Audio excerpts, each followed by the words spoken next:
વચનની સેવા માટે લઈને આવ્યા છે, ત્યારે હું પ્રભુનો ખાસ આભાર માનું છું. અને આ સમયે ગણાજુ પટેલ સાહેબનો હું ખાસ આભાર માનું છું, મંડળીના પ્રેસ્બિટર ઇન્ચાર્જ તરીકે. તેમણે વચનની સેવાની તક મને પૂરી પાડી છે. ત્યારે બાળક સાહેબ તમારો ખાસ આભાર માનું છું. Thank you so much. જે આવકાર કરવામાં આવ્યો, ફૂલ પણ આપવામાં આવ્યા, જે સેવાના સંદર્ભમાં મારા માટે જે શબ્દો વાપરવામાં આવ્યા, એ સર્વના માટે પણ હું બાળક સાહેબનો અને પ્રભુનો ખાસ આભાર માનું છું. મંડળીની પાસ્ટોરેટ કમિટીનો, દરેક અંગોનો, સર્વ વાલા ભાઈઓ બહેનોનો અને આ વિભાગના કાર્યવાહક સમિતિના સભ્ય તરીકે પિનાકીનભાઈની હાજરીની નોંધ લઉં છું. સર્વના જીવનોના માટે હું પ્રભુની સ્તુતિ કરું છું. વર્ષો વર્ષ આપણે દુઃખ સહન સપ્તાહને ઉજવીએ છીએ અને દર વર્ષે આપણા જીવનોમાં આ એક અઠવાડિયું આવે છે કે જ્યારે આપણે મનથી તૈયાર થઈએ છીએ પ્રભુનું વચન સાંભળવા માટે. આ એવા દિવસો હોય છે કે જ્યારે આપણે આપણા પ્રભુ ઈસુ ખ્રિસ્તના વધસ્તંભ તરફ દ્રષ્ટિ કરીએ છીએ અને આપણા તારનારે આ પૃથ્વી ઉપર આવીને આપણા માટે જે કર્યું એને ફરીથી યાદ કરવાનો પ્રયત્ન કરીએ છીએ. આજનો દિવસ બાળક સાહેબે બે વખત એ વાત કીધી કે ઐતિહાસિક દિવસ કે જ્યારે પ્રભુ ઈસુ ખ્રિસ્ત યરૂશાલેમમાં પ્રવેશ કરે છે. એને ખજૂરીના રવિવાર તરીકે ઓળખીએ છીએ, એને આપણે પામ સન્ડે તરીકે ઓળખીએ છીએ અને એ દિવસ આજે આપણે ઉજવી રહ્યા છીએ. અને આ દિવસને પ્રભુ ઈસુ ખ્રિસ્તના વિજયવંત પ્રવેશ તરીકે પણ ઉજવવામાં આવે છે કે જ્યારે પ્રભુએ વિશ્વાસથી વિજયની શરૂઆત કરતા યરૂશાલેમ તરફ પોતાનું મુખ દ્રઢ રાખ્યું અને યરૂશાલેમમાં પ્રવેશ કર્યો. જો તમે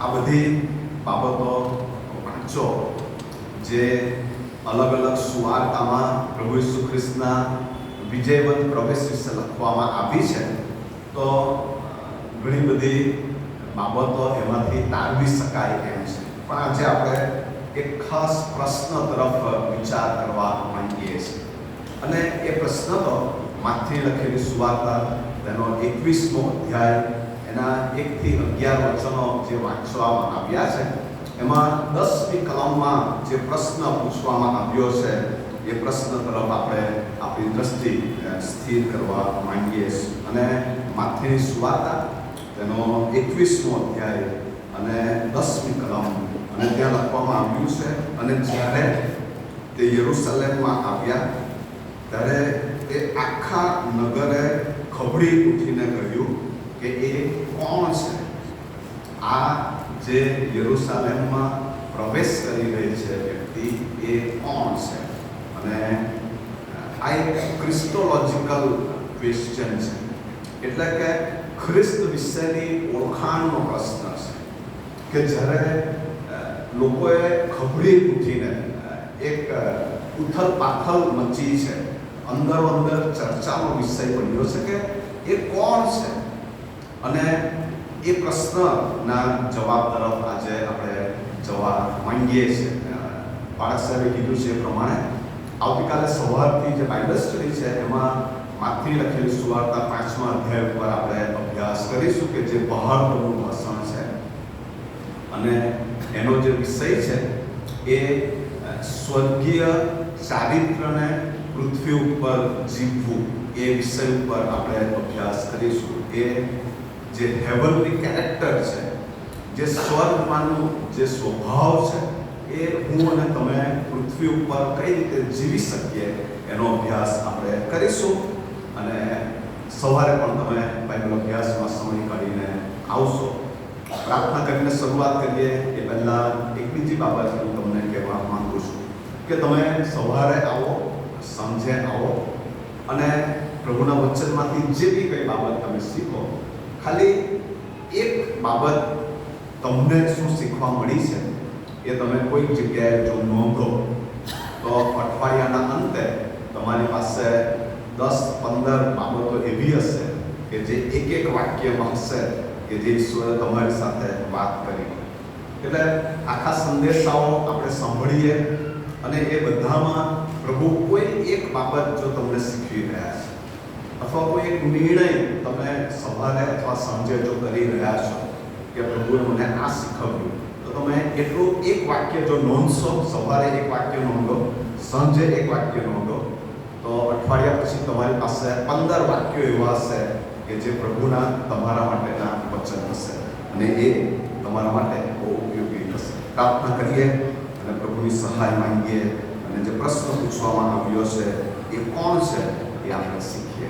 પ્રભુ, અમે તમને ધન્યવાદ આપીએ છીએ કે વર્ષો પહેલા તમે યરુશલેમમાં પ્રવેશ કર્યો અને એ પ્રવેશને આજે અમે ફરી યાદ કરીએ છીએ.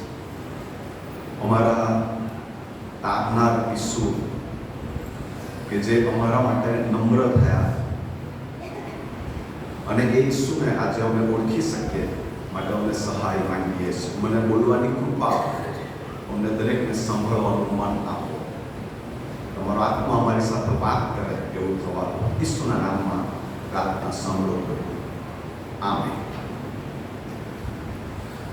જ્યારે આપણે આ વૃત્તાંત વાંચીએ છીએ ત્યારે આપણી આગળ અલગ અલગ સ્થળ લખવામાં આવ્યા છે.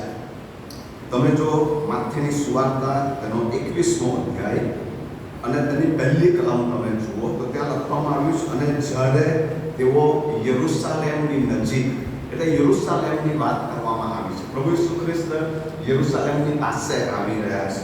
ત્યાં લખવામાં આવ્યું છે યરુશલેમની નજીક આવ્યા. પછી લખવામાં આવ્યું છે ને જૈતુનના પહાડ પાસે. પ્રભુ ઈસુ ખ્રિસ્તની એક મુસાફરી થઈ રહી છે અને પ્રભુ ઈસુ ખ્રિસ્ત યરુશલેમની પાસે જાય તે પહેલા જૈતુન પાસેથી ઈસુ પસાર થઈ રહ્યા છે. અને પછી બીજું એક સ્થળ લખવામાં આવ્યું છે કે ઈસુ એ જૈતુનના પહાડ પાસે બેથફગે પાસે આવ્યા. પ્રભુ ઈસુ ખ્રિસ્તની જે જર્ની છે, જે મુસાફરી છે, એમાં અલગ અલગ જગ્યાએથી પ્રભુ ઈસુ ખ્રિસ્ત પસાર થતા યરુશલેમ તરફ જઈ રહ્યા છે. જો તમે બાઇબલની પાછળ નકશો જે આપવામાં આવ્યો છે પ્રભુ ઈસુ ખ્રિસ્તના સમય વિશેનો, અને એમાં તમે જુઓ તો જે ગાલિલનો વિસ્તાર છે, એ ગાલિલનો જે ઉપરનો વિસ્તાર છે એ વિસ્તારની સેવા ઈસુ ખ્રિસ્તે પૂરી કરી નાખી છે. ઈસુ ખ્રિસ્તની ઘણી બધી સેવા ગાલિલમાં રહી હતી અને હવે યરુશલેમ તરફ એમણે જે શરૂઆત કરી છે કે જ્યારે એ ફરી ગાલિલમાં કદી જવાના ન હતા અને માટે યરુશલેમની એમની જે મુસાફરી છે એમાં તેઓ આગળ વધી રહ્યા છે. એટલે યરુશલેમની વાત છે, જૈતુન પહાડની વાત છે, બેથફગેની વાત છે. તમે જો લુકની સુવાર્તા 19 અને 28 વાંચો તો ત્યાં બેથાનીની વાત પણ આવે છે, યરેખોના રસ્તાની પણ વાત આવે છે અને આ બધા વિસ્તારમાં થઈને પ્રભુ ઈસુ ખ્રિસ્ત આગળ વધી રહ્યા છે. અને ત્યાં પ્રભુ ઈસુ ખ્રિસ્ત પોતાના શિષ્યોને આજ્ઞા આપે છે કે તમે જાઓ અને મારા માટે એ ગધેડીનું બચ્ચું છે એ તમે લઈને આવો. અને જ્યારે તેઓ એ લેવાને માટે ગયા, બાઇબલ એવું કહે છે કે જ્યારે તેઓ ગયા ત્યારે તેઓને તે મળ્યું અને તેઓ એ ગધેડીનું બચ્ચું લઈને આવ્યા, એની ઉપર કપડાં પાથર્યા અને એની ઉપર ઈસુ બિરાજમાન થયા અને યરુશલેમ તરફ તેઓ આગળ વધ્યા. આ આખા અઠવાડિયા દરમિયાનનો જે ઘટનાક્રમ છે, અલગ અલગ દિવસે જે બનાવો બન્યા છે, એ જો આપણે અભ્યાસ કરીએ તો પ્રભુ ઈસુ ખ્રિસ્ત યરુશલેમને હજુ પણ તક આપી રહ્યા છે અને યરુશલેમમાં પ્રવેશ કરી રહ્યા છે. અને પ્રભુ ઈસુ ખ્રિસ્ત જ્યારે આગળ વધી રહ્યા છે ત્યારે તમે જુઓ 5મી કલમમાં એવું લખવામાં આવ્યું છે કે લોકો પુકાર કરવા લાગ્યા અને કહેવા લાગ્યા કે સિયોનની દીકરીને એમ કહો કે જો તારો રાજા તારી પાસે આવે છે, તે નમ્ર છે તથા ગધેડા પર, હા ખોલા પર એટલે ગધેડીના વછેરા પર સવાર થઈને આવે છે. જો આપણામાંથી કોઈને આજે સવારે ફરી પ્રશ્ન થાય કે ઈસુ ખ્રિસ્ત શા માટે યરુશલેમમાં પ્રવેશ્યા, શા માટે આવી રીતે ગધેડાનું એ બચ્ચું ઈસુએ મંગાવ્યું અને એના ઉપર બેઠા, તો એનો જવાબ તો આપણે જે પ્રત્યુત્તર વાંચન વાંચ્યું ઝખારિયા પ્રબોધકનું પુસ્તક તેનો 9મો અધ્યાય અને 9 અને 10 કલમમાં જે લખવામાં આવ્યું છે, જે ભવિષ્યવાણી કરવામાં આવી છે એ પૂરી થાય માટે ઈસુ ખ્રિસ્ત આ રીતે વિજયવંત પ્રવેશ આજના દિવસે કરી રહ્યા. કારણ કે ત્યાં એ લખવામાં આવ્યું હતું કે હે સિયોનની દીકરી. સિયોન જે શબ્દ છે એ યરુશલેમ માટે વપરાયો છે. સિયોન જે શબ્દ છે એ યરુશલેમ માટે છે અને માટે હે યરુશલેમની દીકરી, જો તારો રાજા તારી પાસે આવે છે. એક વિજયના આનંદ સાથે ઈસુ ખ્રિસ્ત અંદર પ્રવેશ કરી રહ્યા હતા અને અનેક ઘણા મુસાફરો જેઓ આજુબાજુ હતા, જે લોકો હતા, યરુશલેમના લોકો હતા, ગાલિલમાંથી આવેલા લોકો હતા.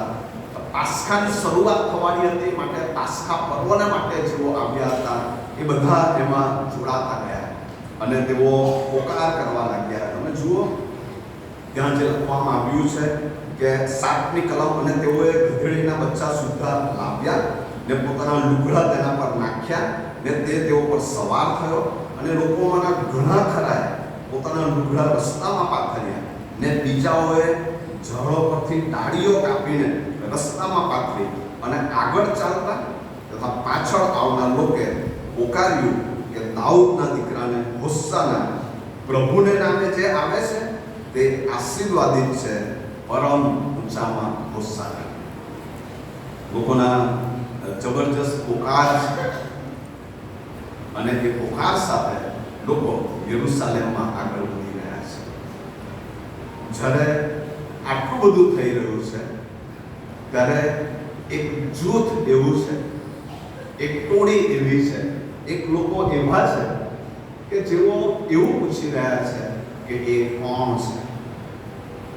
જ્યારે હું વિચાર કરતો હતો ત્યારે એક પ્રશ્ન મારા મનમાં આવ્યો કે શું ઈસુ ખ્રિસ્ત આ પહેલી વખત યરુશલેમમાં આવી રહ્યા હતા? શું ઈસુ ખ્રિસ્ત કદી યરુશલેમમાં આવ્યા નથી? શું યરુશલેમમાં જે શાસ્ત્રીઓ અને ફરોશીઓ અને યાજકો છે એમણે આટલા 3.5 વર્ષમાં આખા ઇસ્રાયેલમાં ને ગાલિલમાં ને સમરૂનમાં ને બધી જગ્યાએ ઈસુ ખ્રિસ્તની સેવા વિશે કદી કશું સાંભળ્યું નથી? એ લોકો તદ્દન અજાણ છે, અજ્ઞાન છે.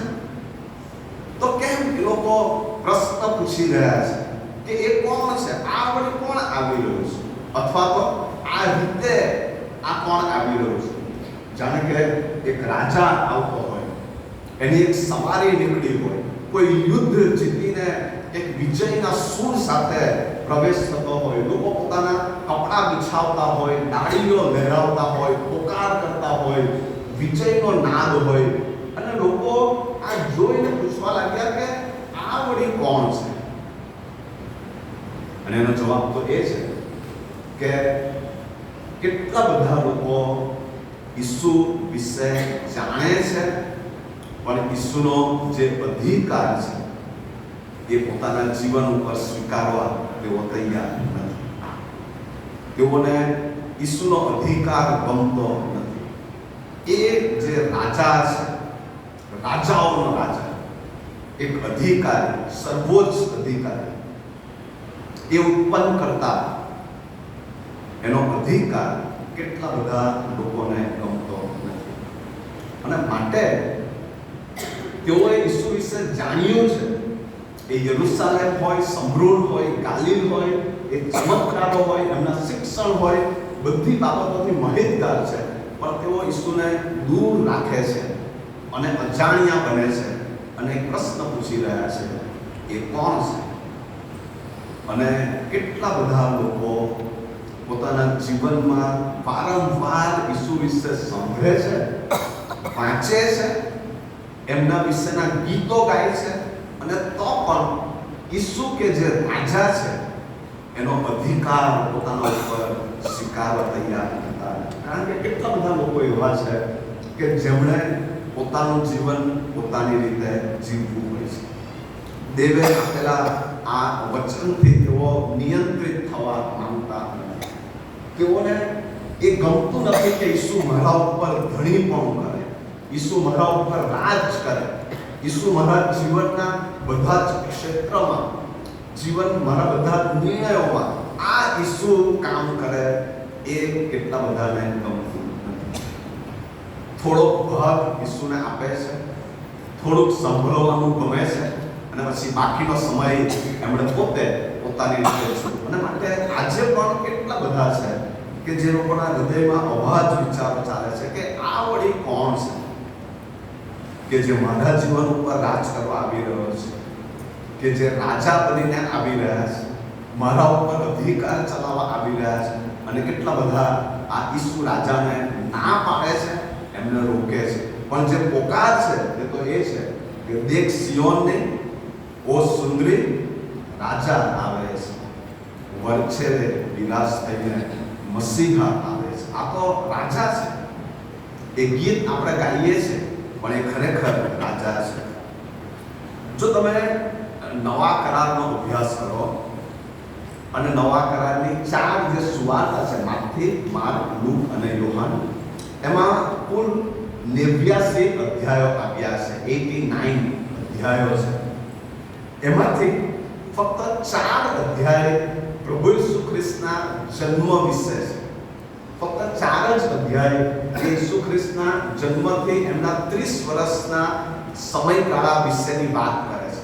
4 જ અધ્યાયમાં ઈસુ ખ્રિસ્તના 30 વર્ષનું જીવન વર્ણવવામાં આવ્યું છે. પણ બાકીના બધા અધ્યાયો એ પ્રભુ ઈસુ ખ્રિસ્તની સેવા વિશે લખવામાં આવ્યા છે. એટલે એ જે 85 અધ્યાય છે એમાં ઈસુ ખ્રિસ્તની 3.5 વર્ષની સેવાનું વર્ણન કરવામાં આવ્યું છે. અને એ 85 અધ્યાયમાંથી પણ 29 જે અધ્યાયો છે, એ 29 અધ્યાયોમાં ફક્ત છેલ્લા 7 દિવસની વાત વર્ણવવામાં આવી છે. અને માટે પ્રભુ ઈસુ ખ્રિસ્તના એ વિજયવંત પ્રવેશથી પ્રભુ ઈસુ ખ્રિસ્તના પુનરુત્થાન સુધીની વાત એ 29 અધ્યાયોમાં બાઇબલમાં લખવામાં આવી છે. એટલે 89 અધ્યાયોમાંથી ફક્ત 4 અધ્યાય ઈસુ ખ્રિસ્તના જન્મ અને 30 વર્ષ સુધીના થયા તે, અને બાકીના 85 અધ્યાય એ સેવા, અને એ 85 માંથી 29 અધ્યાયો ઈસુ ખ્રિસ્તના છેલ્લા 7 દિવસ વિશે લખવામાં આવ્યું છે. અને તો પણ કેટલા બધા લોકો અજાણ છે, જાણતા નથી. કારણ કે એ જે સમજણ છે, એ જે મર્મ છે, એ દેવની જે યોજના છે તે તેઓના હૃદય મનને સ્પર્શતી જ નથી. એક સમયે એક સન્ડે સ્કૂલ ચાલી રહી હતી, અને સન્ડે સ્કૂલમાં ઘણા બધા બાળકો અંગ્રેજી મીડિયમમાં ભણનારા હતા, ઇંગ્લિશ મીડિયમના હતા. અને જે સન્ડે સ્કૂલના શિક્ષક હતા, એમણે જે શિક્ષણ આપતા હતા, એમણે કીધું કે તમે પ્રભુના આંગણામાં આવો. એટલે એક નાના દીકરાએ બાજુમાં જે બીજો દીકરો બેઠો હતો એને કીધું કે આપણે ઈસુના આંગણામાં કઈ રીતે જઈએ? ઈસુના આંગણામાં આવો એટલે આપણે વીંટી બનવાનું છે. ઈસુની આંગળીમાં બહુ બધી વીંટી હશે, કારણ કે આપણે ઈસુના આંગણામાં જવાનું છે. સમજતા જ નથી.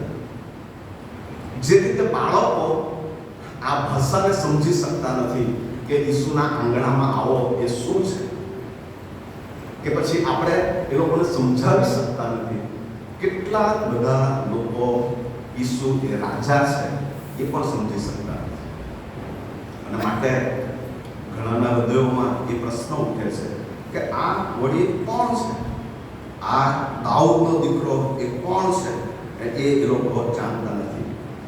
તમને ખબર છે, બાઇબલમાં એક ભિખારીની વાત કરવામાં આવી હતી કે જે આંધળો હતો.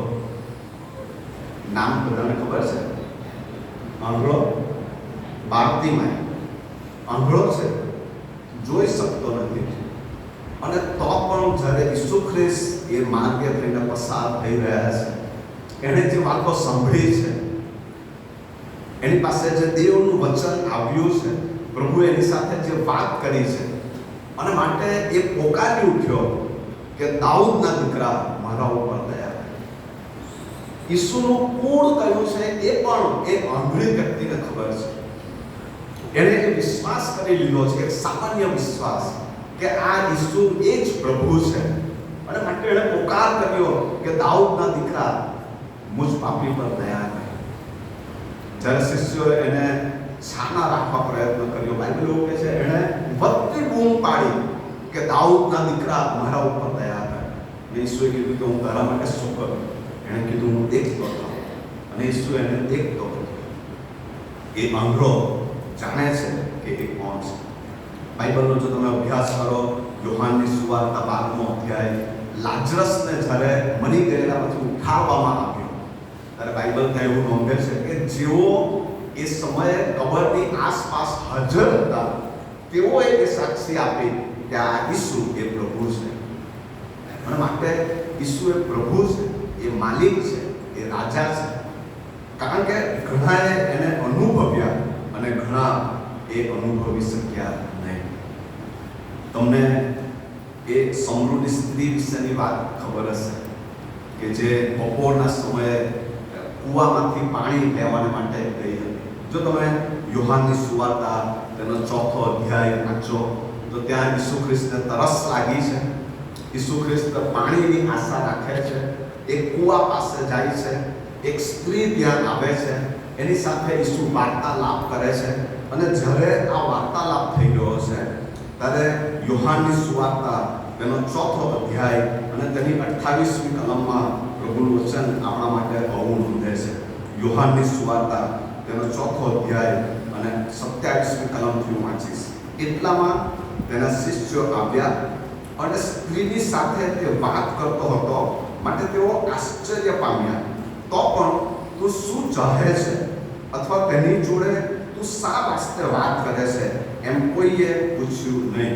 ત્યારે તે સ્ત્રી પોતાની ગાગર મૂકીને શહેરમાં ગઈ અને લોકોને કહે છે કે આવો, જેટલું મેં કર્યું તે બધું જેણે મને કહી દેખાડ્યું તે માણસને જુઓ, તે જ ખ્રિસ્ત છે કે શું? એક નાની મુલાકાત અને એને એના પાપનું ભાન થયું છે. બાઇબલ કહે છે પોતાની કાગળ ત્યાં જ મૂકી ને એ ગલીઓમાં અને મોહલ્લાઓમાં અને શેરીઓમાં અને સોસાયટીઓમાં દોડતી ફરવા લાગી, કાંડાની જેમ.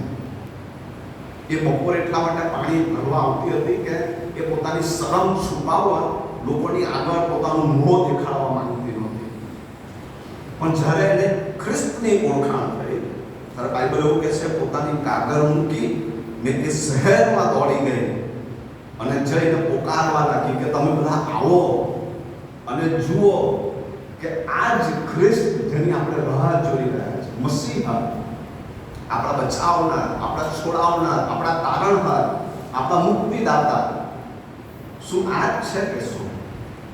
એ સમૃદ્ધિ સ્ત્રી ઈસુને ઓળખી ગઈ. પણ યરુશલેમના જે લોકો છે એ લોકો હજુ ઈસુને ઓળખી શકતા નથી. તેઓ જૂના કરારના અભ્યાસીઓ હતા, શીખવનારા અને શીખનારા હતા, લોકોની પાસે નિયમને પળાવનારા હતા. અને એ લોકો એવું પૂછી રહ્યા છે કે આ વળી કોણ છે? એ સમૃદ્ધિ સ્ત્રી ઓળખી ગઈ. એ આંધળો બાર્તિમાય ઈસુને ઓળખી ગયો. એ 10 કોઢિયા જે ઈસુની પાસે આવ્યા હતા એ કોઢિયા તેઓને ઓળખી ગયા. પણ આ લોકો ઈસુને ઓળખી શકતા નથી. અને જ્યાં ઈસુની ઓળખાણ નથી ત્યાં સ્વાર્થ પણ નથી. ત્યાં સ્વાર્થ પણ નથી. જો આપણા રાજ્યના મુખ્યમંત્રીને તમે કદી મળ્યા ના હો, એનો ફોટો પણ કદી જોયો ના હોય, અને જો અત્યારે આપણી મધ્ય આવીને બેસી જાય તો આપણે એમને આવું ફૂલ પણ આપીશું નહીં અને પાળક સાહેબ ખાસ રીતે આવકાર પણ કરશે. કારણ કે આપણે એમને ઓળખતા જ નથી. ભલે ને મુખ્યમંત્રી હોય કે પછીથી પ્રધાનમંત્રી હોય, પણ આપણે એને ઓળખતા જ નથી. અને માટે એ આવકાર આપણે નહીં કરીશું, એ માન ત્યાં નહીં હશે. અને એવું જ અહીંયા થઈ રહ્યું છે.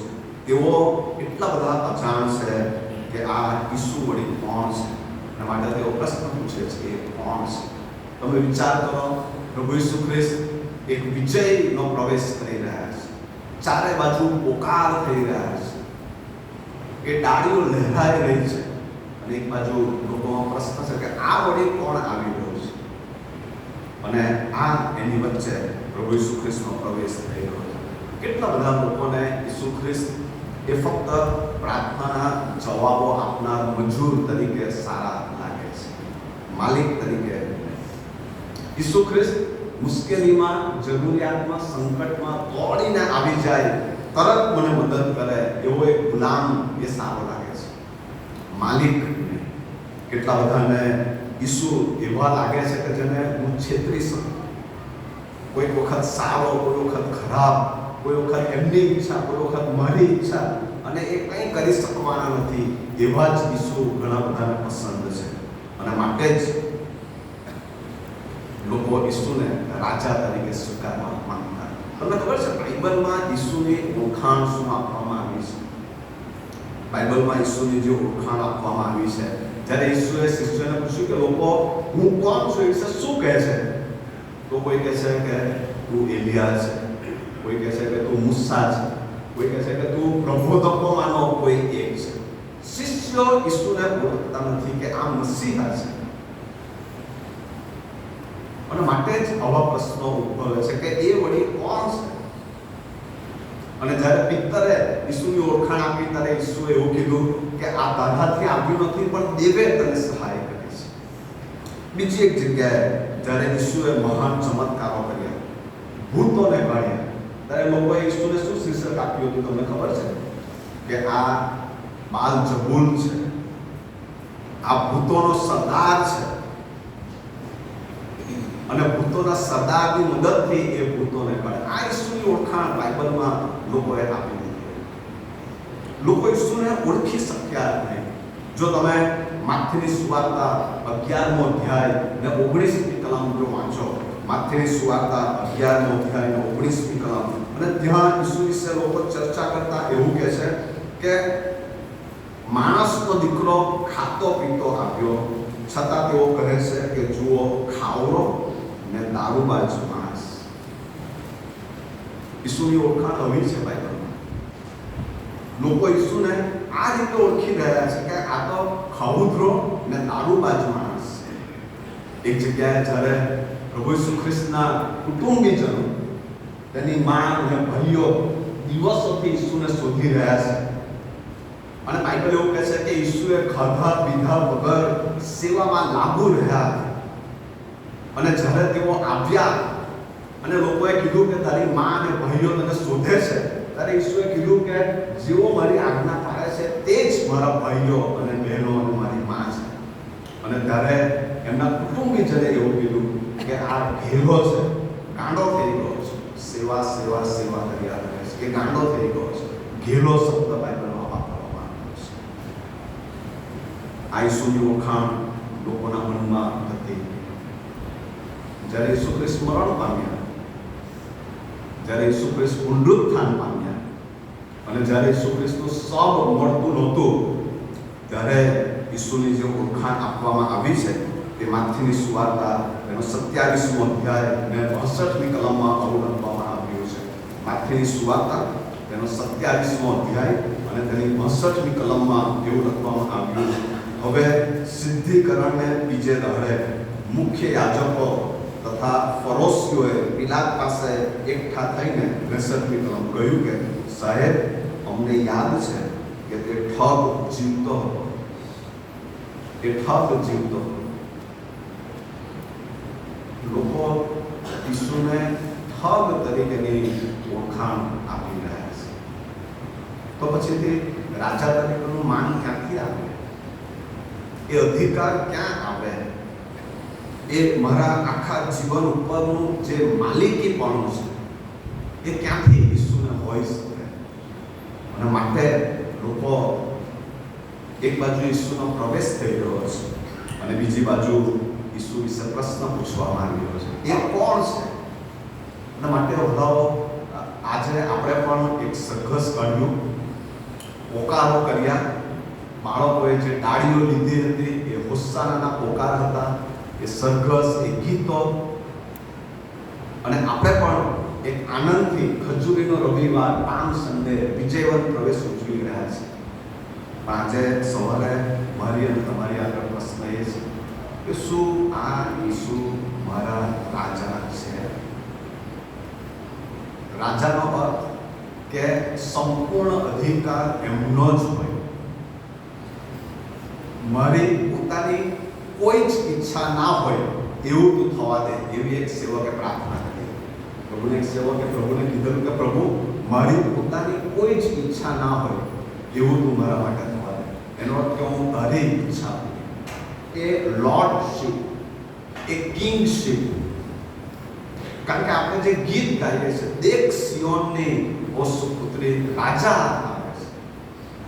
તો રાજાનો અધિકાર, એ માલિકી પણ મારા જીવનના નાના મોટા બધા જ નિર્ણયો હોય, મારી ઈચ્છાઓ હોય, મારો સ્વભાવ હોય, મારા કાર્યો હોય, મારું આવવા જવાનું હોય, મારી પસંદગીઓ હોય, શું દરેક જગ્યાએ ઈસુ પ્રત્યે જ મારી જાતને નમાવું છું કે રાજા હું શું કરું?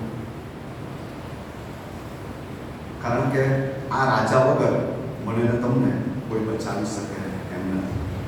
એનું જે માલિકીપણું છે, જે ધણીપણું છે, એ જો હું સ્વીકારતો નથી, હું જો પ્રભુને એમ કહેતો નથી કે પ્રભુ, હું દરેક બાબતમાં તારી આજ્ઞા પાડીશ, આ એક નિર્ણય સાથે જો આપણે ચાલતા નથી. કોઈક સાથેના સંબંધ હોય કે જગતના પાપને ના પાડવાની બાબત હોય કે પછી આપણા સમયનો ઉપયોગ હોય કે પછી આપણા મોબાઈલનો ઉપયોગ હોય, આપણા દરેક ક્ષેત્રમાં શું ઈસુ રાજા તરીકે છે મારા જીવનમાં? અને જો ઈસુ રાજા છે તો જ હું આજે આ ગીત આનંદથી ગાઈ શકીશ. દેખ સિયોનની ઓ સુપુત્રી, રાજા આવે છે. નહીં તો થોડા સમય પછી હું પણ મારા મનમાં એ જ પ્રશ્ન પૂછીશ કે આ વળી કોણ છે કે જે મારા ઉપર રાજ કરવા માંગે છે? મને મારું જીવન મારી રીતે જીવવા દો, થોડીક મનમાની કરવા દો, થોડું ઘણું બરાબર છે. આખો વખત પ્રભુ પ્રભુ આપણે આપણી જાતને થોડોક સમય એ પ્રભુપણામાંથી બહાર કાઢીને પોતાની રીતે જીવવા માંગીએ છીએ અને ફરી આપણી જાતને પ્રભુ પાસે લાવી દેવા પ્રયત્ન કરીએ છીએ. અને એ બંધ છોડમાં આપણે પ્રભુ સાથે અટેચ થઈ શકતા નથી, જોડાઈ શકતા નથી. માટે આજે સવારે આ પ્રશ્નથી જ હું બંધ કરવા માંગુ છું કે શું ઈસુ ખ્રિસ્ત મારા રાજા છે? શું ખરેખર આ રાજાનો સંપૂર્ણ અધિકાર મારા જીવન ઉપર છે? આંખો બંધ કરીએ, પ્રાર્થનામાં જોડાઈએ. આ પ્રભુ કે જે ખરેખર માલિક છે, બાતલીમાં એ ઓળખી ગયો. એ સમૃદ્ધ સ્ત્રી થોડી વાતચીતમાં ઓળખી ગઈ, દોડીને ગઈ, લોકોને બોલાવીને પોકારીને કહેવા લાગી, જેણે મારા વિશે બધું જ કહી દેખાડ્યું. શું એ જ ખ્રિસ્ત છે? શું આપણે આ ઈસુને ઓળખીશું? શું આપણે પ્રભુને કહીશું, પ્રભુ તમે મારા રાજા બનો, મારી જે ઈચ્છાઓ હું પૂરી કરવા માંગુ છું એનો હું તમારા ચરણોમાં મૂકી દઉં છું. તમારી ઈચ્છા પૂરી કરો, તમારી ઈચ્છાને સમજવા, એને આધીન થવા મને મન આપો. જગતના એ પાપી સ્વભાવ તરીકે હું સંઘર્ષ કરું ત્યારે મને મદદ કરજો, પણ હું મારા હૃદયમાં એક ઠરાવ કરું, એક નિર્ણય કરું કે ઈસુ રાજા છે અને હું રાજાનું અપમાન કરી શકતો નથી. મનમાં પ્રાર્થના કરી